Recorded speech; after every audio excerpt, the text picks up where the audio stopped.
Mana shu darvozamizni 50% aksiyaga qo'yib yuboribdi. Ya'ni o'zi aslida 4 million so'mga bitgan ekan. Sizga esa qadrdonlar 2 million so'mga jo'natib yuborishadi ekan. Kimga kerak bo'ladigan bo'lsa, eng arzon narxlarda sifati zo'r darvozalar. Mana bu darvozani ham ko'rsatib ketaylik. Bunimiz Andijonga tayyorlab berishibdi. Narxi 3 million 800 ming so'mga. Undan tashqari bu yerda o'sha garantiyasi bor, sifati zo'r, 1 qavatli, 2 qavatli, 3 qavatli darvozalarimiz bor ekan. Kimga kerak bo'ladigan bo'lsa, manzil Namangan viloyati, Namangan shahar prom zonadan bo'lyapti.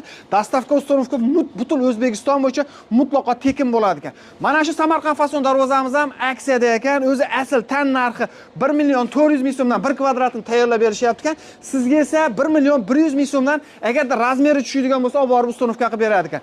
Narxga keladigan bo'lsak, narxi 1 million 150 ming so'mdan, razmeri 3,5 ga 3,5. Mana bu darvozamiz nima deyapti, qadrdonlar? Bu darvozamiz 3 qavat, ruchnoy rabota, garantiyasi bor. 1 kvadratning tayyorlanishi shu holatda bo'ladigan bo'lsa, 3 million so'mdan ekan. Mana bu darvozamiz, ya'ni Samarqand fason bu darvozamiz 1 kvadrati narxi 1 million 400 ming so'mdan zakazga tayyorlashib beryapti. Undan tashqari darvozalar bu yerda eng arzonlari 520 ming so'mdan boshlanib, bu yoq o'sha 2 million 800 ming so'm, 3 million so'mgacha bor. Kimga qiziq bo'ladigan bo'lsa, pastdagi nomerlarga aloqaga chiqaverasizlar.